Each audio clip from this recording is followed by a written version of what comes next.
दोस्तों नमस्कार। लोकसभा चुनाव के इस दौर में उत्तर प्रदेश में एक नेता ऐसे भी है जो लगातार सुर्खियों में है, लेकिन उनकी सियासी ताकत अब खत्म होने की कगार पर है। जी हां, सही सोच रहे हैं। हम बात कर रहे हैं राष्ट्रीय शोषित समाज पार्टी के राष्ट्रीय अध्यक्ष बन चुके, पूर्व मंत्री, पूर्व भाजपाई, पूर्व सपाई और पूर्व बसपाई भी रह चुके स्वामी प्रसाद मौर्य की। स्वामी प्रसाद मौर्य लगातार विधानसभा चुनावों के बाद पाला बदलते रहे।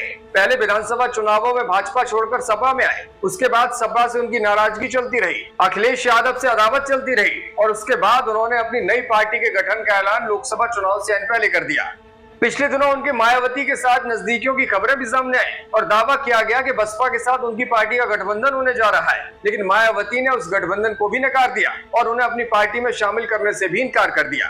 फिलहाल उनको लेकर एक बड़ी खबर सामने आ रही है, वो ये कि वो कुशीनगर लोकसभा सीट से नामांकन कर चुके हैं, लेकिन अब उनके बेटे उत्कर्ष मौर्य ने भी इसी सीट से नामांकन कर दिया है। यानी कि पिता और पुत्र दोनों ही एक सीट से नामांकन करके आमने सामने आ गए हैं। उनकी बेटी संघमित्रा मौर्य भारतीय जनता पार्टी में अभी भी है। उनको उम्मीद थी कि बरेली से ना सही तो किसी और सीट से उन्हें चुनावी टिकट मिल जाएगा, लेकिन भाजपा ने उन्हें चुनावी मैदान में नहीं उतारा। इसके बाद अब स्वामी प्रसाद मौर्य की सियासत खात्मे की ओर बढ़ चुकी है। न सिर्फ उनकी बेटी का टिकट छीना जा चुका है, वो खुद भी किसी पार्टी में नहीं है और कुशीनगर से भले ही वो चुनावी मैदान में लड़ रहे हो, लेकिन अब उनके बेटे भी उनके सामने चुनावी ताल ठोकने के लिए आ गए हैं।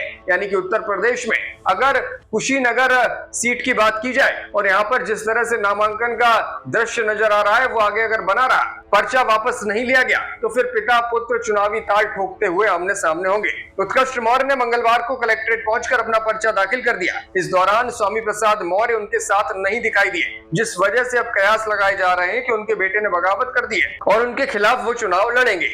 9 तारीख को स्वामी प्रसाद मौर्य कुशीनगर सीट से अपना पर्चा दाखिल कर चुके हैं। वो अपनी ही पार्टी आरएसपी यानी कि राष्ट्रीय शोषित समाज पार्टी की ओर से उम्मीदवार होंगे। अब उनके बेटे ने निर्दलीय चुनावी मैदान में ताल ठोक दी है और ऐसा हो सकता है दोनों आमने सामने हो। हालांकि स्वामी प्रसाद मौर्य से जुड़े हुए लोगों का कहना है कि उनके बेटे ने भी इसलिए नामांकन किया है ताकि अगर स्वामी प्रसाद मौर्य का नामांकन रद्द हो तो फिर उनकी जगह पर उनके बेटे चुनावी मैदान में ताल ठोक सके। स्वामी प्रसाद मौर्य काफी लंबे वक्त से अपने बेटे को राजनीति में सेट करने की कोशिश करते रहे हैं। 2 बार उन्होंने यूपी की ऊंचार सीट से विधानसभा चुनाव भी उनको लड़ाया, लेकिन दोनों बार वो मामूली अंतर से हार गए। 2022 के विधानसभा चुनाव के दौरान भी सपा में रहते हुए स्वामी प्रसाद मौर्य ने अखिलेश यादव से अपने बेटे के लिए टिकट मांगा था, लेकिन सपा अध्यक्ष ने अपने करीबी रहे मनोज पांडे पर भरोसा जताया था। स्वामी प्रसाद मौर्य ने राज्यसभा चुनाव से पहले समाजवादी पार्टी पर दोहरे रवैये का आरोप लगाते हुए इस्तीफा दे दिया था, जिसके बाद उन्होंने अपनी नई पार्टी राष्ट्रीय शोषित समाज पार्टी का गठन किया। नई पार्टी बनाने के बाद लोकसभा चुनाव में उन्होंने इंडिया गठबंधन को समर्थन देने का ऐलान किया, लेकिन इंडिया गठबंधन की ओर से उन्हें कोई भी रिस्पॉन्स नहीं दिया गया, जिस वजह से वो अलग थलग पड़ गए हैं। उन्हें उम्मीद थी कि कुशीनगर सीट से गठबंधन उन्हें समर्थन दे देगा और वो इंडिया गठबंधन के बैनर तले चुनाव लड़ेंगे और यहाँ से जीत जाएंगे, लेकिन इंडिया गठबंधन ने ऐसा कुछ भी नहीं किया। न ही वो गठबंधन की किसी रैली में दिखाई दिए, न ही गठबंधन नेताओं के साथ उनकी कोई तस्वीर सामने आई। ऐसे में अब वो अलग थलग पड़ चुके हैं और चुनावी मैदान में कूदकर अपना सियासी भविष्य बचाने की कोशिश कर रहे हैं।